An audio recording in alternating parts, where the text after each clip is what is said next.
Tere tulemast kuulama podcasti nimega Selge pilt.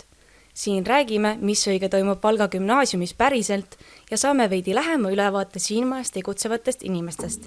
Mina olen saatejuht Lisette ning tänane külaline on teie ees, kelleks on Kristella. Tere! Tere! Räägi mulle, mis klassis sa käid? Ma käin 11. reaalsuunas. Ja kuidas sulle siiamaani 11. klass on tundunud? Raskem kui 10. klass, aga teeb ära. Okei. Aga enne kui me hakkame nüüd rahvatantsust rääkima ja võib-olla ka natuke õpilasesindusest, siis teeme ühe väikese eelmängu, kas sa oled nõus? No peab olema. Ehk siis nagu Karmeniga tegime, siis küsin sinu käest, kas emba või kumba ja sina vastad automaatselt, kumb neist siis. Okei. Oled valmis? Jaa. Kas kass või koer? Kass. Kas film või seriaal? Seriaal. Kas vesi või mahl? Vesi. Kas harilik pliiats või pastakas? Pastakas. Kas soe kliima või jahe kliima? Soe. Kas pigem kaardiga või sulas? Kaardiga. Kas pasta või pitsa? Pasta. Kas lõbustuspargid või veepargid? Mitte kumbki. Miks? Ma ei tea. Mulle ei meeldi siuksed asjad, aga mulle meeldib saun. Nagu eestlane ikka. Aga kas kaardimängud või arvutimängud? Kaardimängud. Kas helistamine või tekstimine? Helistamine. Okei, no näed, saime nii mõndagi juba teada sinu kohta.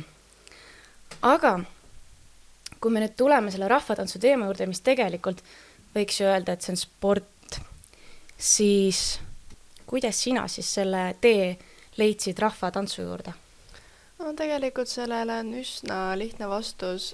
Minu tädi on nende rahvatantsurühmade juhendaja ja siis 1 aasta, kui ma nüüd mu mälu ei peta, siis oli 2019, kui oli see tantsupidu, aga siis nad läksid siin nagu võimlejatena ja siis neil täiesti viimasel hetkel üks tantsija nii-öelda kukkus alt ära, ma ei mäleta, mis tal juhtus või ta pidi kuskile minema või ära kolima. Ja siis mu tädi oli nagu, et palun Kristella tule, et meil on vaja tantsida, sest ta ikka nagu mingi peaaegu 6 aega lunis mind. Ja siis ma lõpuks läksin ja käisin seal tantsu peal ära ja siis ma ei teagi, ma lihtsalt jäin ja mul hakkas meeldima rahvatants, kuigi enne seda ma peaaegu, võiks öelda, vihkasin rahvatantsu. Mulle nagu absoluutselt ei meeldinud rahvatants. Ma ei tahtnud kunagi enam rahvatantsu minna. Aga ma ei tea, nüüd ma siin olen. Käisin veel mingi aeg 2 rühmas, sest et tundub, et 1 ei piisanud. Aga jah, Ja mis on need siis need 2 rühma, kus sa tegutsesid? Üks oli piiripealsed ja teine oli sikutajad. Et piiripealsed ongi neidude rühm, mille seal me teeme nagu teistsuguseid tantsu, need on rohkem nagu süsteemi peale, aga sikutajad on segarühm, mis tähendab, et siis ongi tüdrukud ja poisid segamini ja mulle meeldisid nagu siukeste segarühmade tantsud ja siis ma tahtsin ka minna sinna rühma, siis tekkis võimalus, siis ma mingi aeg käisin seal, aga siis meil tuli sinna ka üks, ikka üsna suur kadu, kuna kõik poisid, kes meil praktiliselt olid, läksid kaitseväkke, nii et sikutajad tõmbasid otsad põhimõtteliselt kinni. Aga tegelikult on ju võimalus nüüd taastada seda asja, et kui sina tunned hea Valga gümnaasiumi õpilane, et sa tahaksid tegeleda rahvatantsuga ja tahaksid taastada rühma sikutajad, siis see on sinu võimalus, nii et haara kinni, et äkki veel õnnestub. Aga nagu me teame, siis rahvatantsu juurde kuuluvad sellised eriline nii-öelda riietusstiil. Et kas see riietusstiil annab nagu sellele tantsule mingi võlu või sära juurde?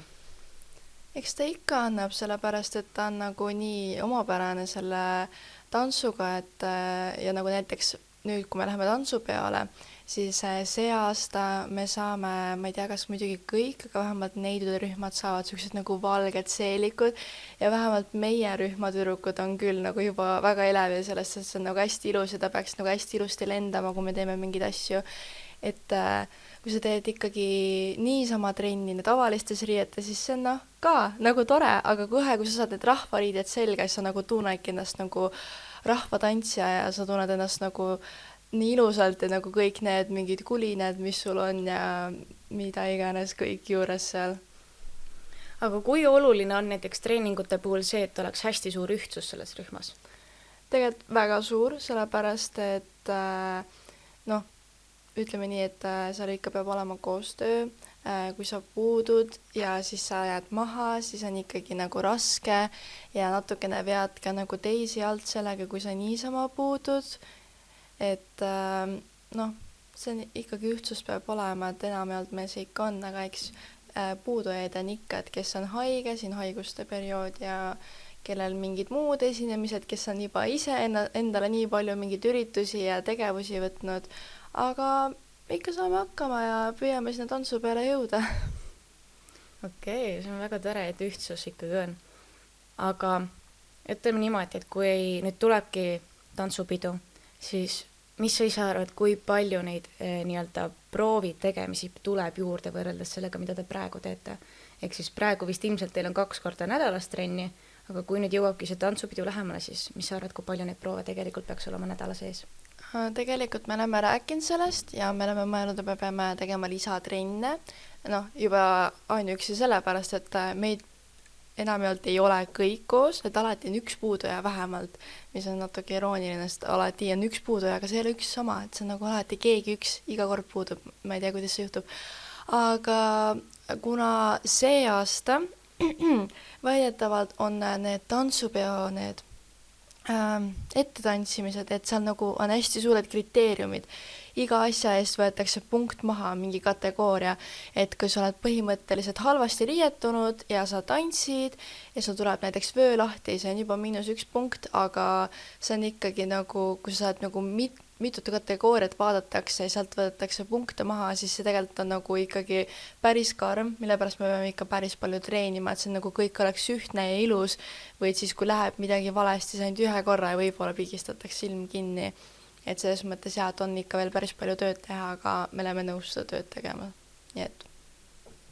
No võt, eks ikka tuleb vahepeal pingutada, aga sa siin mainisid, et sa jõudsid rahvatantsu juurde läbi enda siis nii-öelda tädi kaudu. Jaa. Et kas sina tead, kus temalt tuli see pisik? Tead, kui päris olla, siis ma ei tea, sest ma tean, et kunagi ammu ta elas Tartus. Ja siis Tartus ta käis ka nagu rahvatantsus, äkki isegi ülikooli ajal ja äkki sealt ta sai selle pisikust, et ma ei ole päris kindel, ma ei ole ise kunagi selle peale mõelnud, et kus ta nagu ise sellega tegelema hakkas, sest et nüüdseks ta on ikkagi nagu päris nagu treenitud nii-öelda rahvatantsijad, ta on igasugustel koosolekutel ja asjadel käinud ja ta on ju ka ise olnud tantsupidudel liigijuht, näiteks nagu Kagu-Eesti tantsupeal. Aga jah, ma pean selle ise välja uurima. Miks ma seda küsin on see, et mina olen näinud, et inimesed, kes tegelevad rahvatantsuga, neil on keegi, kas siis perekonna siseselt või tutvuste kaudu on alati keegi tegelenud sellega ja siis see nagu pärandub edasi. Ja minu meelest see on nii huvitav vaadata, et kui üks keegi on sinu nii-öelda suguvõsas tegelenud, siis alati on ka keegi teine, kes jätkab seda. Nii et mul on hea meel, et sina jätkad seda siin ja võib-olla jõuad ka sama kaugele nagu sinu tädi. Aga lähme edasi ja räägime nüüd pastlatest. Kui oluline on see rahvatantsus ja mida tegelikult nii-öelda, mis on nagu pastlate siis võlu jällegi, et kui riietusel on oma võlu, siis mis see pastla nii-öelda olemasolu annab juurde? Pastlad. No ütleme nii, et kui me esineme nagu siis tavalisse enda tantsusussidega, siis sa oled nagu okei, tantsin sussidega, aga sa paned nagu need pastlad jalga, on ju. Sa saad need ilusti siduda endale kinni ja sa paned ja siis nad on ilusad ja siis kogu nagu grupp näeb palju ühtsem välja ja nagu see komplekt, kogu see riidekomplektiga näeb nagu nii palju terviklikum välja.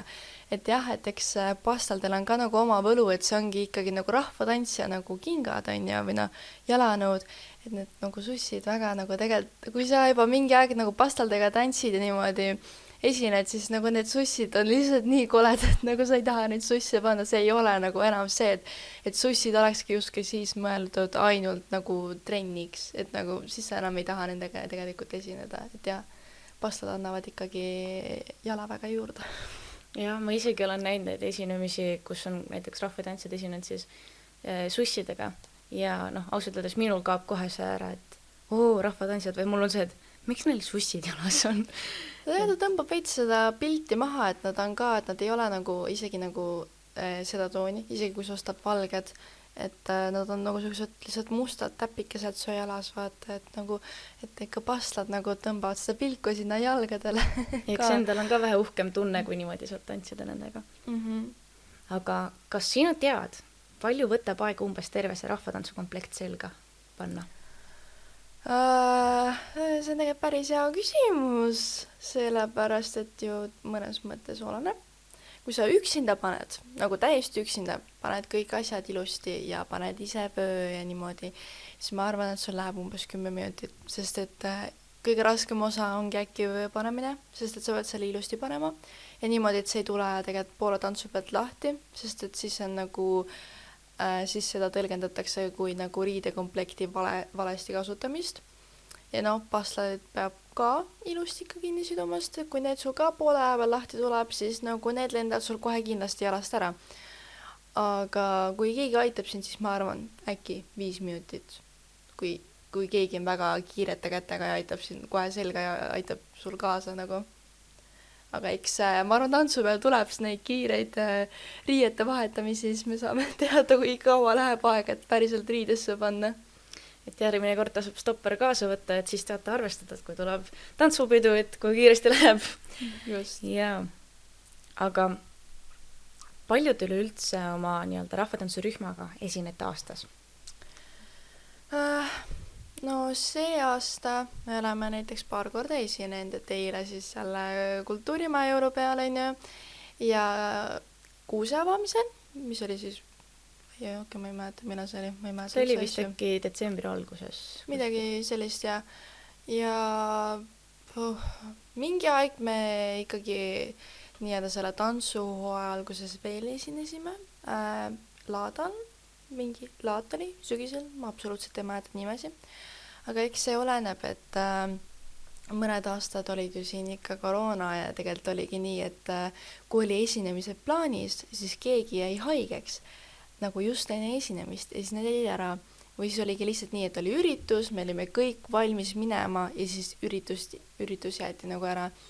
Nii et eks me ikkagi üritame esineda, aga eks see ka ole raske, sest et nagu ilmselt kõigil on vaata praegu ka tegemist ja kes tegeleb mis iganes millega ja kes tegeleb ka tantsudega, sest need tantsud on ikkagi rasked ja võtavad aega, et kui sa tahad niisama esinema minna ja tahad mingit teist tantsu õppida, siis on tegelikult lihtsalt lisaajakulu, et eks kõik teevad nii, kuidas neile parim on.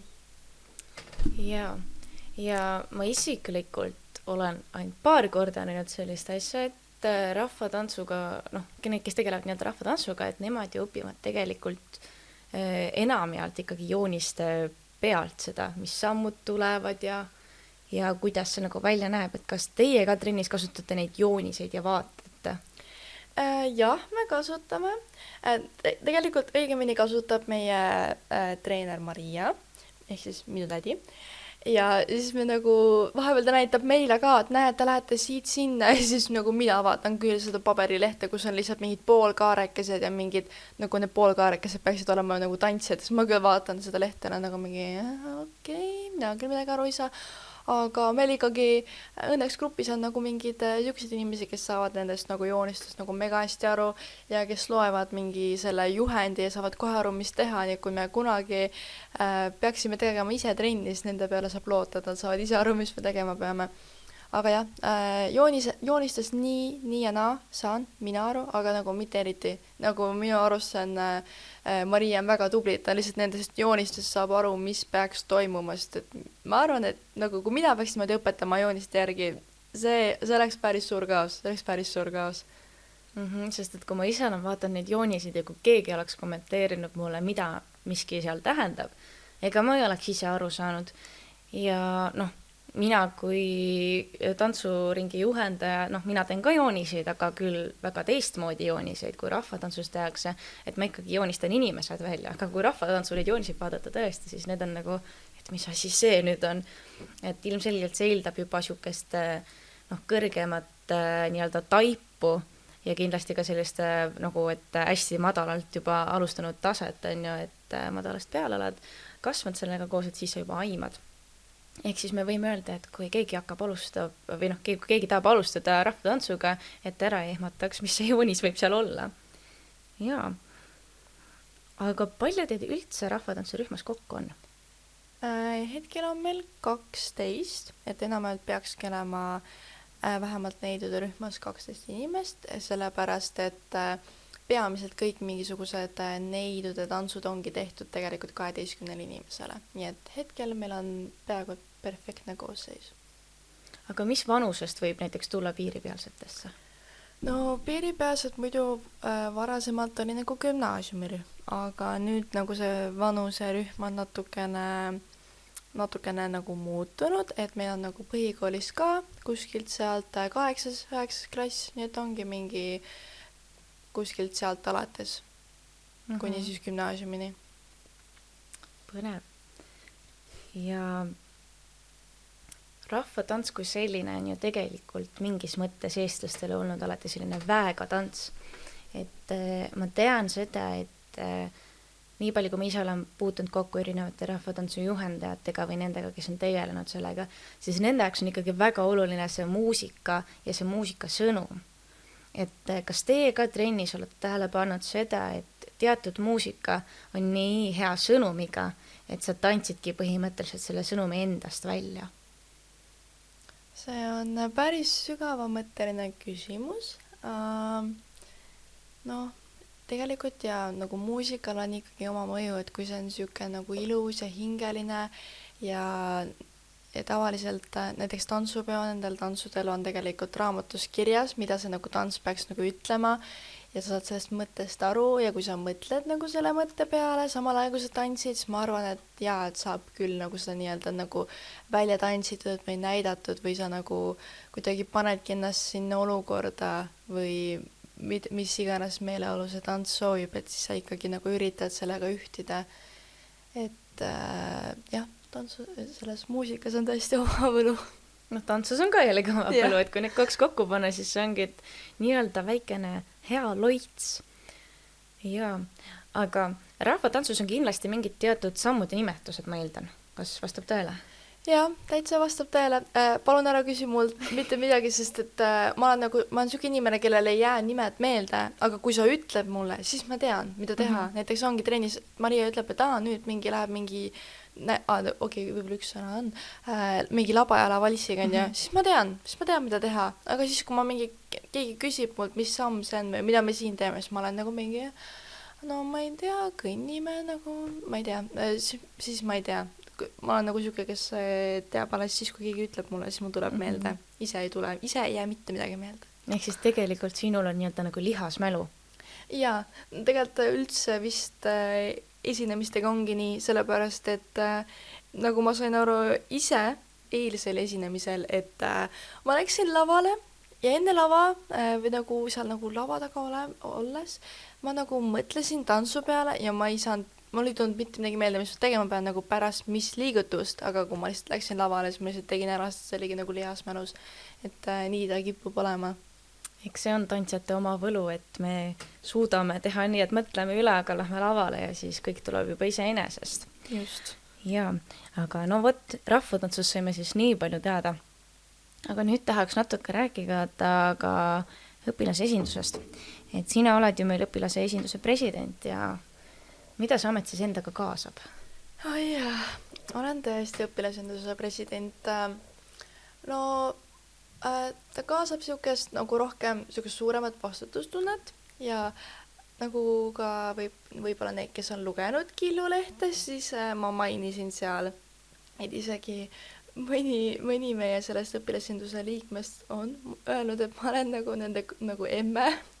Et ma nagu vahest tunnengi ennast nagu natuke nagu ema, et ma nagu seal nagu niimoodi utsitan tagant ja siis vahepeal midagi küsin ja siis ma olen nagu palun, kas te saate seda teha ja siis ma olen nagu siuke võib-olla natukene emalik, et see ongi siuke, et ei ürita olla boss ega midagi siukest, et meile peaks ikkagi olema vaba siuke õhkkond, et lihtsalt üritan natukene mingeid asju enda peale võtta, natuke mul on ka nii-öelda siis nagu staatuse poolest vastutust rohkem, et jah, see on õpilasesinduse president olla on peaaegu kui nagu ema siuksele väiksele perele lihtsalt.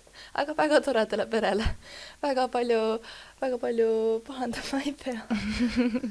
ehk siis seda ametit ei peaks kartma? Ei, ma ei ütleks, et peaks kartma, et ikkagi see, mina alguses ka kartsin, aga tegelikult see ei ole nagu nii hull, kui see tundub. Sa mõtled küll, president, ma olen õpilasesinduse president, nagu sõna president tundub nagu see oleks nii vastutusrikas töö, aga tegelikult see ei ole nii hull, et sa ikkagi, kõik saavad sellega hakkama, kui väga tahta. Ma nagu ise loodan, et ma saan ka hakkama, et ma nagu ise ei tea, vaata, et kuidas keegi kõrval vaadates mind näeb, aga ma arvan, et ma võib-olla võin täitsa hakkama saada.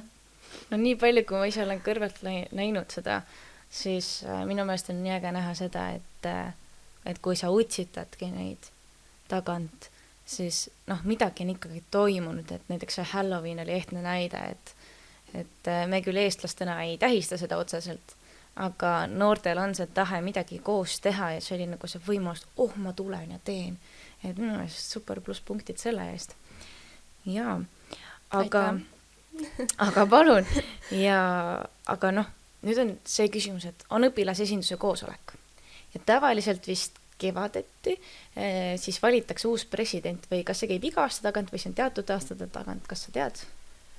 Jah, kevadeti ja minu teada ikka iga aasta, et siis jah, et ootan põnevusega, sest et ma loodan, et nagu mina näen, et on tegelikult mitu nagu potentsiaalset inimest, kes võiks ka olla, nii et ma loodan, et ma ei hakka midagi ära jinxima igaks juhuks. Et see on väike saladus veel. Et kui sa tunned, et see on sinu amet, siis pane ennast proovile. Jaa, aga kuidas siis hääletus toimub teil? Hääletus on olnud pigem siuke anonüümne, et näiteks mina ju tegelikult, kui ma tulin, siis ma alles esimest nagu aastat olin, nii et ma tegelikult ei tea, kuidas varem on tehtud, aga nagu meie tegime ju niimoodi, et meil oligi nagu see anonüümne, saime paberi nagu need väiksed paberilipakud, ma ei tea, kuidas neid kutsutakse, ja kirjutasid ette nime, kes sa arvad, et võiks olla president ja teise nime, kes võiks olla asepresident ja siis ta kuidagi niimoodi sattuski sinna, et kui me hakkasime hääli kokku lugema, siis oligi, et presidendil tuli hääli nagu mulle natuke rohkem ja siis tuli asepresidendile nagu Dan.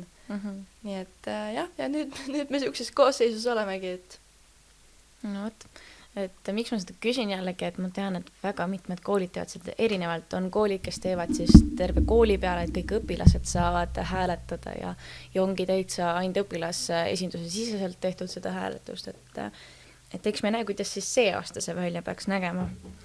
Aga palju kulub siis aega õpilasesinduse koosolekutel? See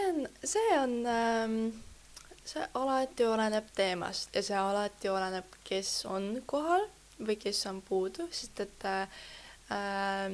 kui on nagu siuke, kui meid on rohkem, siis me ikkagi nagu natuke ikka niisama ka räägime, et nagu selles mõttes, et nagu me oleme ikkagi nagu juba tuttavad või sõbrad, on ju. Aga ikkagi enamjaolt läheb kuskil 1,5 tundi, 2 tundi. Ma julgeksin öelda 2, sest et meil on läinud 2 tundi, aga mitte iga kord, aga kuskil sinna ta jääb. Need on need nagu maksimum või maksimumtunnid, mis meil lähevad. Et õpilasesinduse eesmärk on ka see, et nii-öelda oma klassi sisest infot tuua siis sinna koosolekule ja arutada neid teemasid. Aga kui ongi sellised inimesed, kes tegelikult nad tegelevad absoluutselt kõigega, on ju, aga nad õudselt tahaksid ka olla näiteks õpilasesinduses, aga neil pole seda võimalust, sest ajad ei sobi ja vahepeal üldse nagu ei klapigi asjad, on ju. Et kas neil on ka võimalik näiteks oma mingi hea idee kuidagi teostada õpilasesinduse kaudu?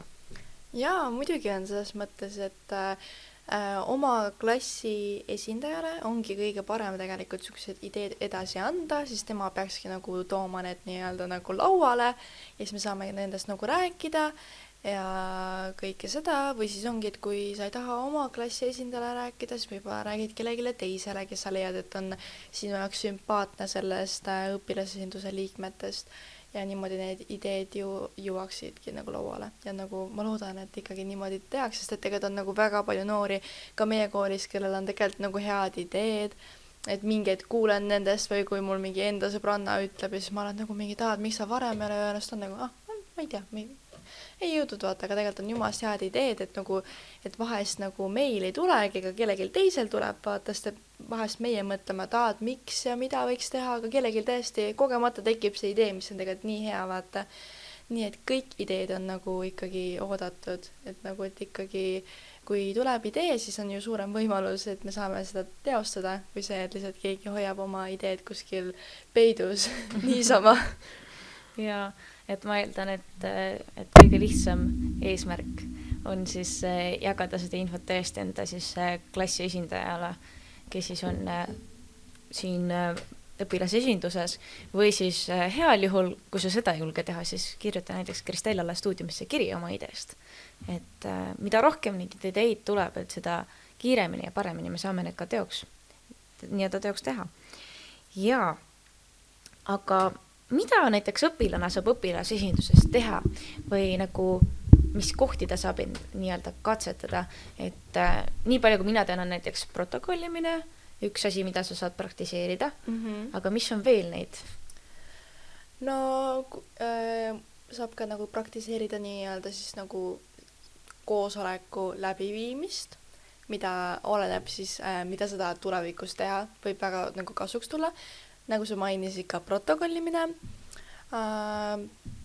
kohe niimoodi mul kõik mõtted pähe ei tule, aga no kindlasti ka siuksed vaata nagu, et sa lihtsalt, et sa oled nagu julge enda mõtet nagu jagama teistega ja seda nagu esitlema, et see tuleb kasuks seal koosolekul.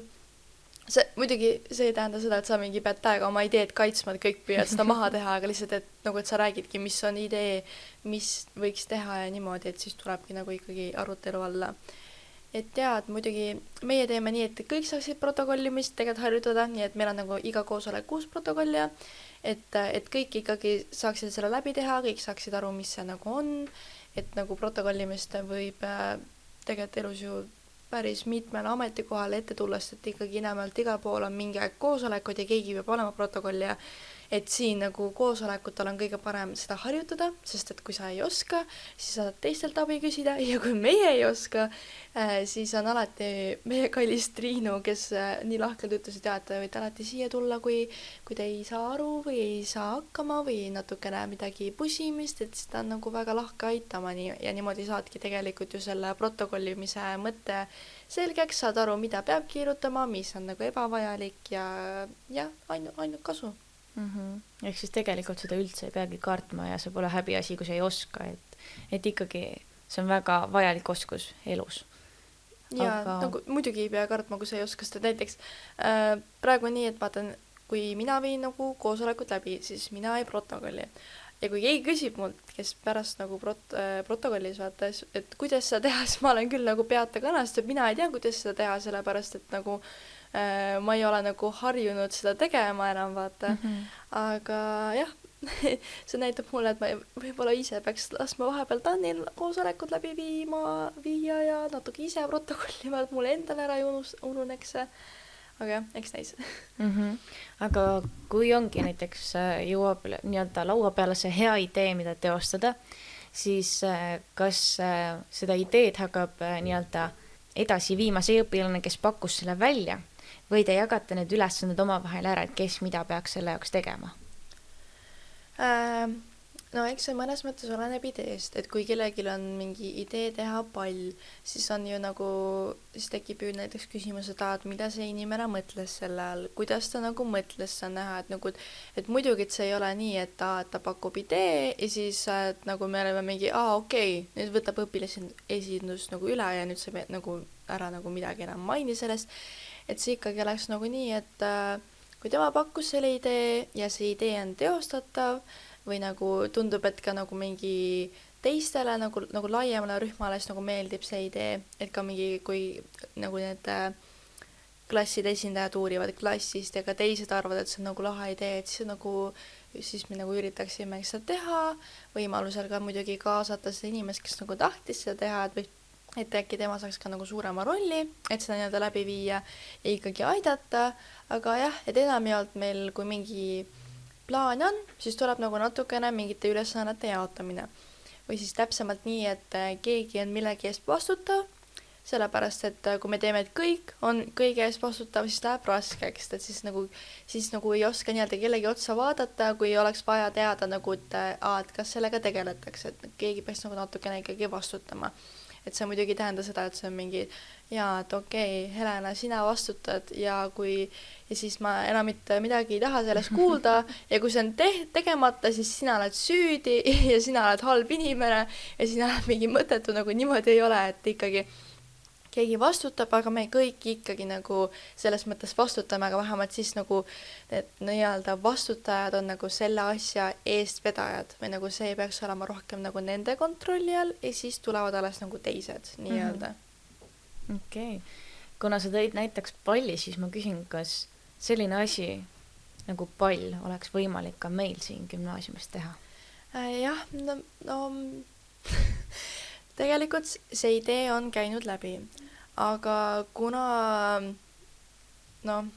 mõned kogemused on näitanud, et vahest jääb see huvi liiga väikseks või siis ainult nagu sama rühmale, aga palli jaoks pall on ikkagi nagu selline suurem üritus, et see on selline veel nagu küsimärgi jälle, et kas oleks võimalik, et täiesti täpselt vastust ei oska öelda, et kas ta kukuks nii-öelda meil välja, aga eks aeg näitab. Aga ma eeldan, et kuna vist viimane pall nii-öelda keerikoolidest pidi vist olema Valga gümnaasium, kes pidi korraldama ja kui mu info nüüd pole vale, ja see koroona tõttu ära, siis võib-olla meil võimalus see taastada ja keerikoolidega hoopis siis jällegi koostööd teha, et selles osas praktiseerida seda. Aga see selleks ning lõpetuseks ma ikkagi tahaks teada, kellena sa väiksena tahtsid saada? Kellena või? Tegelikult, ma pean nüüd mõtlema sellepärast, et ma tean, et kindlasti mingi aeg ma tahtsin saada merineidsiks. Sellepärast, et mulle väga meeldis väike merineitsi multikasarjel, nagu ma vaatasin seda nagu 4 korda päevas. Ma mäletan, tegelikult see inimene, kes mind nagu väiksena hoidis, ikka veel ütleb, et ta ei suuda seda multikat vaadata, sest tal on nagu kõrini sellest, sest ta pidi iga kord minuga seda vaatama. Siis mingi aeg ma tahtsin saada juuksuriks. Issand, kui raske küsimus see on lihtsalt, miks sa nii rasked küsimused nii lõppu paned? Nagu, ma ei tea, ma ei mäleta ju, mul ei ole mälu. Kindlasti olid valikud merineitsi, juuksur ja ma arvan, et isegi äkki mingi loomaarst, mis mingi igal lapsel mingi aeg vist käib mõttest läbi, siis nad on nagu, loomad nii nunjad, tahaksin ka vaja nendega tegeleda. Aga jah. Ma arvan, need olid need kolm nagu ametit, mille peale mina... merineitsi pole amet, aga nagu 3 asja, mille peale ma väiksena mõtlesin. Ei salga sinu ideed, et mina tahtsin ka väiksena merineitseks ja printsessiks saada, et see on väikese tüdruku unistus. Aga miks ma seda küsisin on see, et kuna me oleme sinuga käinud samas lasteaiarühmas, siis meie lõpurühmas me pidime joonistama endast portree ja kirjutama alla, kelleks me tahtsime saada. Et kui sa selle kodus üle leiad, siis sa saad kontrollida, kelleks sa võiksina tahtsid saada. Aga kelleks sa nüüd tahad saada? See võib ommitab mind veel raskemate küsimustega. Kelleks ma nüüd... tead, ma ise ka ei tea. Nagu, ma ütlen ausalt, ma mingi aeg arvasin, et nagu ma tahan saada IT-spetsialistiks. Et nagu IT tundus nii huvitav.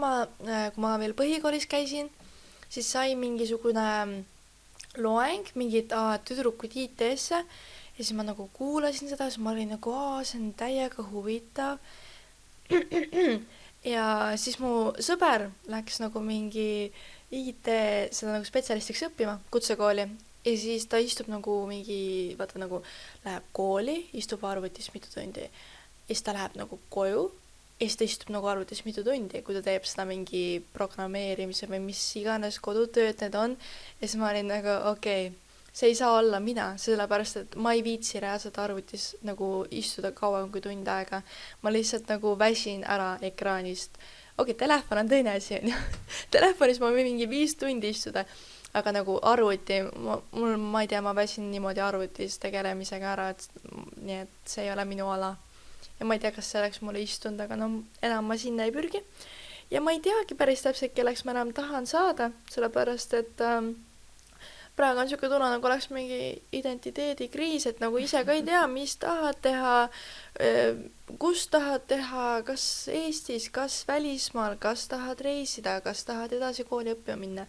Et eks see meeltesegadus on, aga ma loodan, et see tuleb nagu nii-öelda, et siis, kui ta tuleb, kui mul tulebki nagu see amet või see, mis ma teha tahan nüüd, või noh, tegelikult siis nagu pärast kooli, et see mingi lihtsalt tuleb minu juurde, et ma püüan mitte väga liiga palju selle peale mõelda, sest siis ma arvan, et ma lihtsalt nagu lükkan seda veel kaugemale. Aga eks gümnaasium ongi see koht, kus nii-öelda need 3 aastat mõelda selle peale ja kinnistada oma nii-öelda kas siis ideid või neid eesmärke või siis otsidagi seda, et kelleks saada.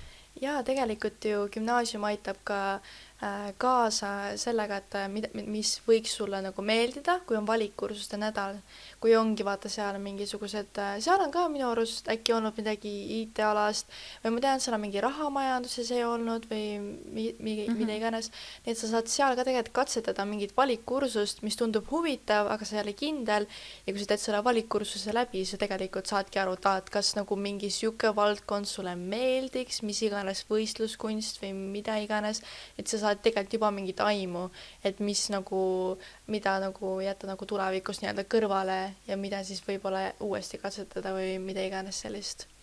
Aga aitäh, et sa olid nõus tulema üldse rääkima nii rahvatantsust kui ka õpilasesindusest. Aitäh kutsumast! Ja ma loodan, et teiega me kohtume peatse kuulamiseni. Aitäh!